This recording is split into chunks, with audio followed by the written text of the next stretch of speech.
I just watched Maximilian's video on liking his games loose or the emergent gameplay.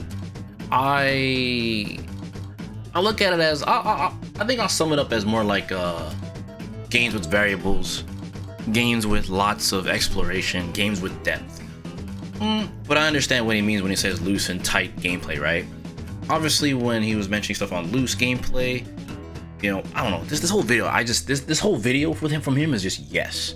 I agree tenfold, because when you have a game, like myself, I've played the Guilty Gear and KOF series like my entire life.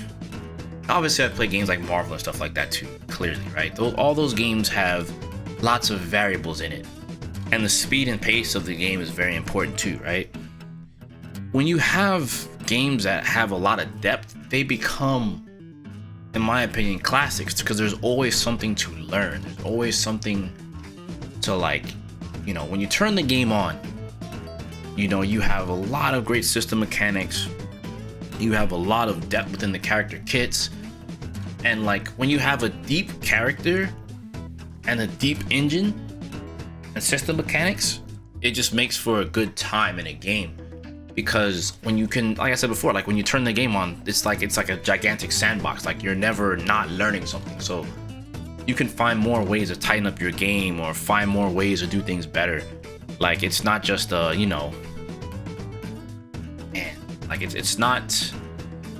it's not cut and dry, Yeah, it's not cut and dry, you guys. And I think that's what makes gaming fun. When fighting games are designed by proxy for you to do said thing or this, that, and the other, it makes it so much more restricting. It makes it less fun. It's, like Street Fighter 5, like you mentioned here before, it's very by the numbers, which is true.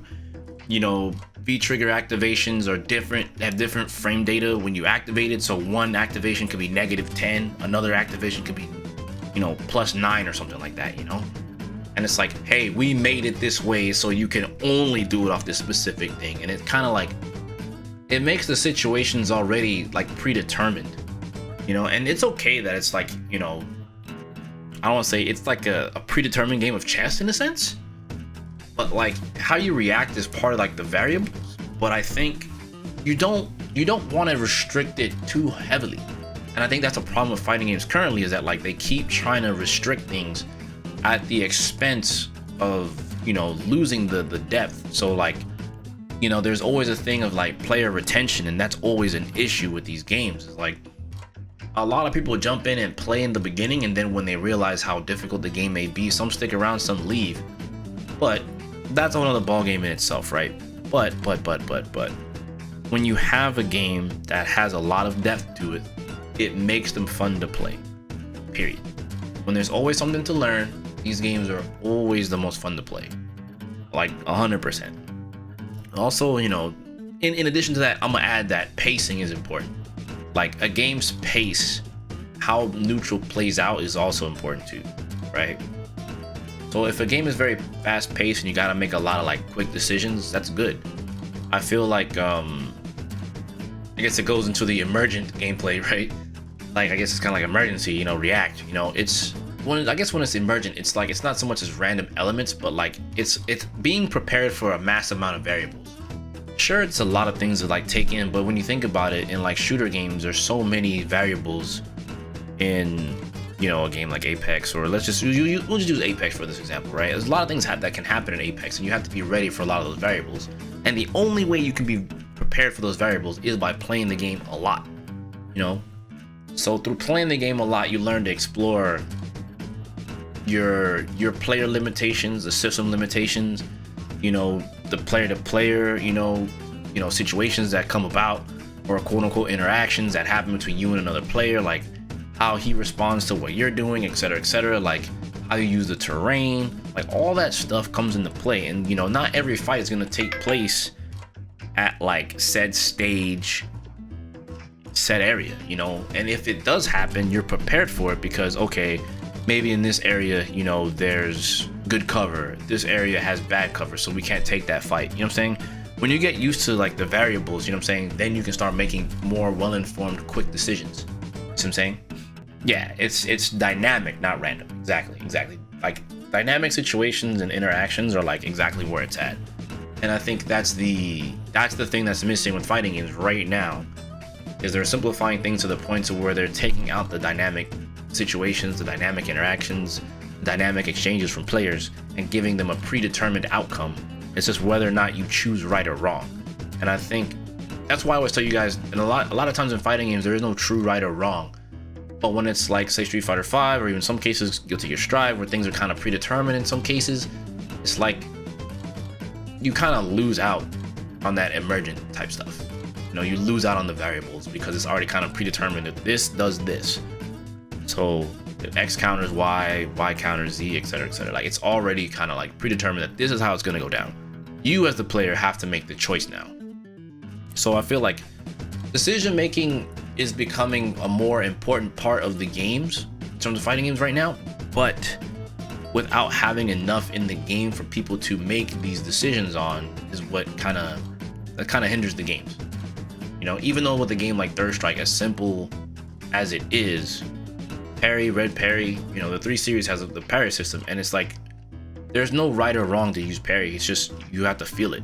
You have to be in the situation enough to know, okay, this player likes to do this. Or if you're playing in a set, let's say it's the first of 3, you have to be ready for what they have coming.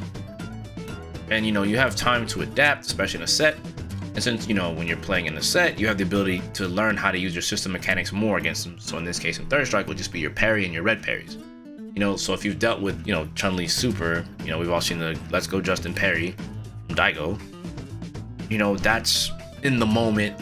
I'm ready, I'm prepared, I reacted fast, and we got it. You know what I'm saying? So at the end of the day, having freedom in fighting games is very important, and I think it's something I hope that the developers really consider moving forward with making fighting games, because you gotta have those things, I feel. In terms of freedom, you know, we always talk about character expression or player expression and whatnot. It's like, when you have more options, it just makes it so that, like I mentioned already, you have a lot to learn, right? But when you have more options and you can make more well-informed decisions, you can think of more ways to be crafty in a matchup. It's not just playstyle. Playstyle is part of it, right? So certain players, you know, will play. I'll use Chip, right? Chip has many ways to be played. In Strive, he doesn't have that many ways to be played because they've stripped so many things away from him. Kit's currently still okay, but like a lot of chips are still gonna, unfortunately, some of them are gonna look the same because, again, Strive in some cases is by the book. So everyone's gonna go for generic stuff. Whereas when you have like a bigger kit, more, just in general, just having a bigger kit and more system mechanic options, it just turns, you know, it just means there's just so much you can do with a character. You know, in this situation, they like to jump, so based on the matchup experience I have, this is a really good solution to stop them from jumping or dealing with this situation. So we're going to go ahead and run this so that they can stop doing that, so we can start getting back to this variable. You know? I agree. In some cases, it's better if developers do a better job of explaining what's happening on the screen. I think definitely the games need more tutorials, better tutorials in game. Definitely agree with that. Devs need to stop dumbing down their games for new players who are not going to stay. I agree to some extent. Like making things earlier is fine, but if you dumb the game down so that no one enjoys it, that's somewhat counterproductive. I agree. Sometimes you need to let the players mess with the game and let it naturally develop. I agree. It feels like playing an open world game, but you can only take one direction to reach your destination. Yeah. It's very restricting. And I think, like I said, that's just not good. I think you shouldn't make fighting games restrictive. Like, you should be able to play your fighting games, figure some stuff out, and be able to play and enjoy yourself, as opposed to, okay, this is a fixed outcome, this is a fixed outcome. You just need to choose right. So let's say when this quote-unquote interaction happens, then these are the set outcomes. And if the set outcomes are like 3 or 4, that's not enough, in my opinion. Like, there should be like 5 and 6 different variables that can't happen based on just those 2 characters alone. This way you can, again, make better informed decisions based on like reading your opponent and how your opponent is playing and dealing with that same situation. So, but yeah, that's what I think. I definitely agree entirely with Max. I couldn't agree any further. These games need more freedom, they need more variables, they need more nuance to make them more fun, more engaging, and just keep people around. You know, when a game's already figured out, that definitely turns people away.